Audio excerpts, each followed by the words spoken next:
One of the many benefits of being as chronically online as I am is that there's always potential for a new video idea.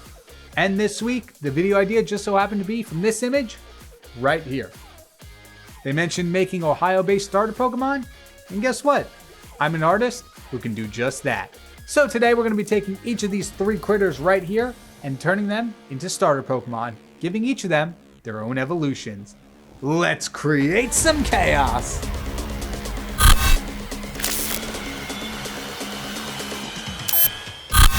So first up we have our fire starter, and I chose to make this one the skunk because I felt that the tail of a skunk could somewhat resemble a big flame, especially when it's sticking up to spray out its gas. It wasn't until the finished drawing, however, that I found out that a skunk spray isn't actually flammable, but we'll call that some creative liberties. But you will notice that, first off, I approached this video very differently. Not only am I doing the design notes first before I tell you the lore about each creature, but since I knew I was going to be drawing a lot more characters than I usually would for a video, I opted to take a huge leap of faith and forego any construction or sketching phase. Instead, I went for a more shorthand, a la how Drawfee does it on their channel, and went directly into the creature design. That being said though, I'm not too familiar with how the Drawfee hosts do their rendering, so once I sketched all three stages of each starter Pokemon, I went back in and did a cleaner pass of the line art before adding colors and a little bit of shading. Overall, I really liked trying this process out. I don't think it sped up my workflow by any amount, but it did allow me to free my mind a little bit and not get hung up on the tiny details about making the anatomy perfect. And I was just able to go in and be like, this is what I want it to look like. This is what's in my head, from head to paper. So for the fire starter, I wanted to include both elements of fire and the skunk, because, you know, that's the exact point of this video. So I went with going one at a time to portray a build-up in power and abilities. For the first stage, I included the fire, turning the skunk's tail into a billowing flame. As it evolves, the flame tail is then replaced by the sulfuric gas that a skunk sprays, and then in the final evolution, they both come together to form a lethal combination. So let's take a look. First in line, we have Spark Kit. Thank you to Nerd Comics Inc. for that name, which is a combination of Spark and Kit, which is the name for a baby skunk. A cute but fiery, obvious pun intended, little critter found in hotter and even volcanic regions. Its flame-resistant fur regulates the creature's body temperature from its continuously flaming tail and its surrounding environment. It doesn't take much for a Spark Kit to become agitated, as they are very territorial. And one can even deduce the Spark Kit's emotional state by their flame tail. As it grows hotter and changes color, the angrier a creature gets, starting at a yellowish orange and making its way all the way up to blue at its angriest state. Then at level 16, Spark Kit evolves into Mephitothiles, who, along with the flame on top of its head, is surrounded by a thick cloud of sulfur-based gas that the creature could control to hide from predators and use as an attack.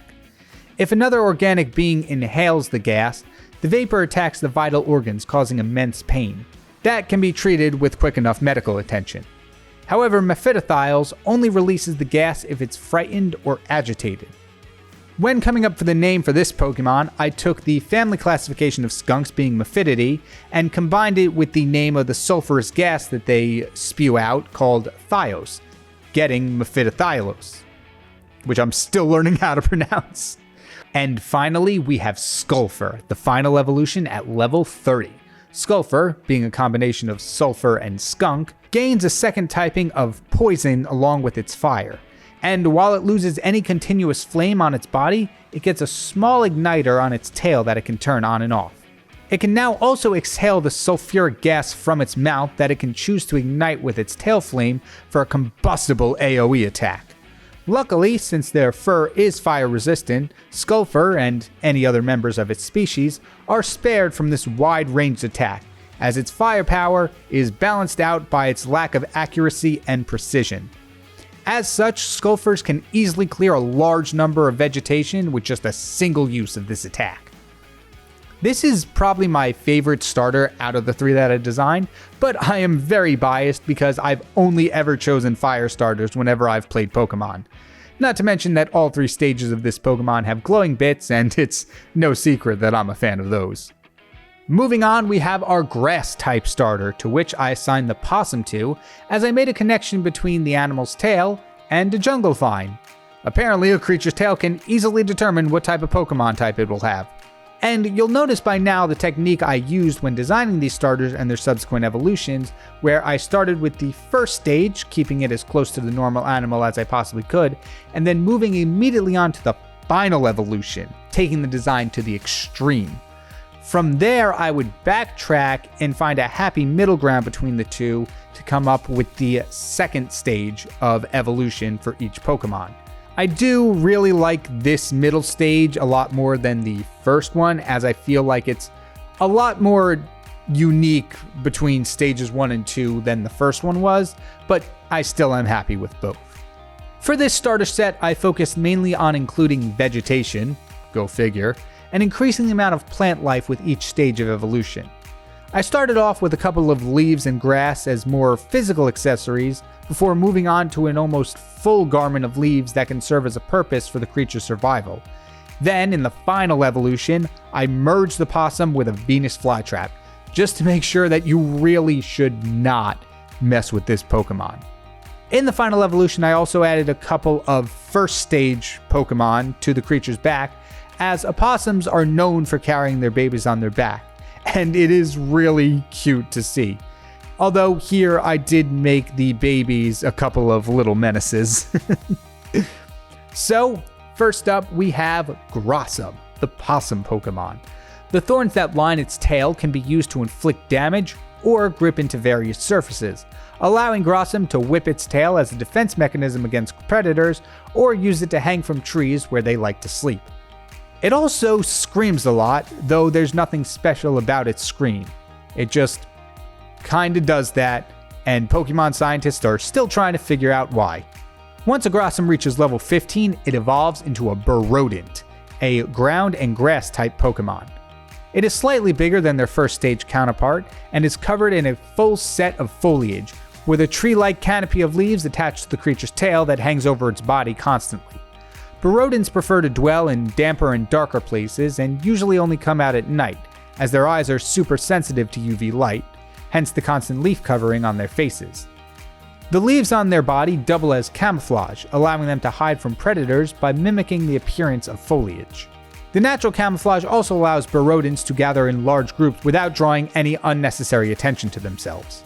And the name Burrodent is a combination between burrow, where possums live, and rodent, which possums are. And last up, at level 30, a Burrodent will evolve into a Jiltrapod. Again, shout out to Nerd Comics Inc. for that name, who says it is a combination between Jill, a female possum, Trap, a Venus flytrap, and Pod, which are both parts of a plant, and the comic suffix for dinosaurs. Jiltrapods are big rodents with an even bigger bite, but not in the way you think. While its teeth-like spike are rather weak and fragile, Jiltrapod's mouth is lined with jasmonic acid, capable of slowly digesting its prey. On top of that, Jiltrapods are able to produce up to 3 to 4 offsprings that they will carry around with them on their backs, where they provide food and shelter for their young until they grow into full Grossums, and the cycle repeats. As I did continue drawing these, it became really hard deciding which ones I liked the most, but honestly, I'm just really happy that I was able to nail the anatomy and structure of each animal.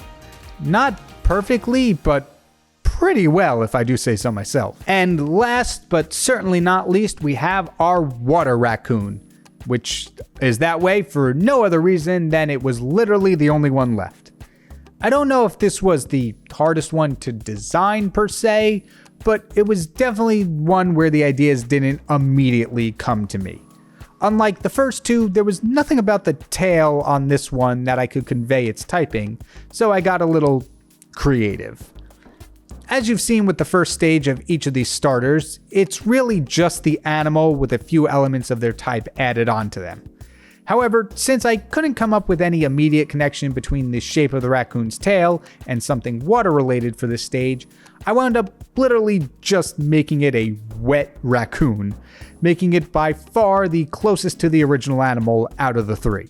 However, after I did finish drawing everything and was writing the script, I remembered that one video where the raccoon puts his cotton candy into the water and then is frantically trying to find it. It's so heartbreaking. But I realized I maybe could have done something with that, though off the top of my head, I'm not sure exactly what I would have done. But just the fact that there exists out there a video of a raccoon interacting with water makes me feel like I really did choose the right typing for each one of these creatures. But moving on into the design itself, the creature starts its life as a wet track, a perpetually sodden mammal that dwells in equally damp and wet environments. Unfortunately, their fur is not equipped to handle the continuous dripping or the heavy moisture in their surroundings, and could act as a breeding ground for various fungi if not maintained. As such, wet tracks have an almost innate instinct to sense where the closest volcanic region is. Every so often, a group of wet tracks, also known as a dumpster, will make a journey to the nearby volcanic region and bathe themselves in the volcanic ash to temporarily dry their fur and remove any dirt and oils.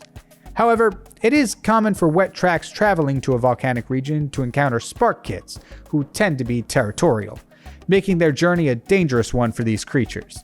The early life of a wet track is not the easiest or most pleasant. But as a wet track matures, it will quickly evolve into a Procyanodive, a combination of Procyonidae, the classification for raccoons, and diving. As they evolve, the Procyonidive's body is much more developed for aquatic ventures.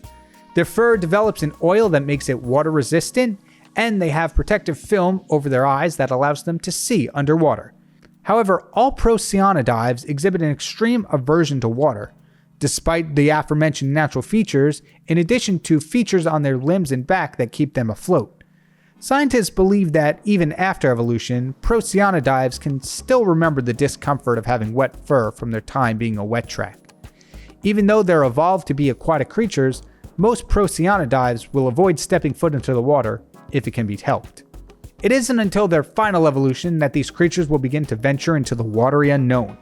Garbarage, the third stage of wet track, tower over their previous form standing at 4 feet tall, with a rotund body that helps them float on the surface of any body of water. Their name comes from a combination of garbage, which raccoons absolutely love, and barrage, a type of dam that uses gates to control the flow of water. Garbarages are able to increase or decrease the amount of air in their body through breathing to change the evolution in their water as they hunt for food. Garbarages can also breathe both underwater and on land, allowing them to bring food back to other wet tracks and Procyonidives. Due to their aversion of water held by wet tracks and Procyonidives, Garbarages will take care of the younger members of their species. Lore-wise, this is definitely the most actualized out of the 3 starters, and for the first stage, I admittedly did take a lot of attributes from chinchillas, who are decidedly not raccoons, to come up with the lore, but this isn't a raccoon we're dealing with.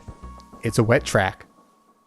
A new video format, drawing creatures, basically a new drawing style from the ground up. I tried so many new things in this video, and I have to say, it paid off. I'm really happy with how the artwork and just the video as a whole came out, and I want to keep doing more stuff like this, designing maybe not Pokemon per se, but just like creatures and creating lore for it. I look forward to doing more of this in the future, and if you all want to see more of this, let me know down below, and feel free to suggest some memes you want to see as Pokemon, because I'll do this again in a heartbeat. And that's all I've got for you today. Thank you all so much for watching this video. If you enjoyed it, feel free to hit the like and subscribe button, and why not check out some other stuff on the channel. I've got a lot of videos of turning one thing into other things, and some of the ones that I really recommend are my series turning cereal mascots into SCPs, and a bit of an older video, but pretty cute if I do say so myself, turning horror mascots into doggos. My name is KyngPin Creations, and I'll see you all in the next video. Take care, everybody.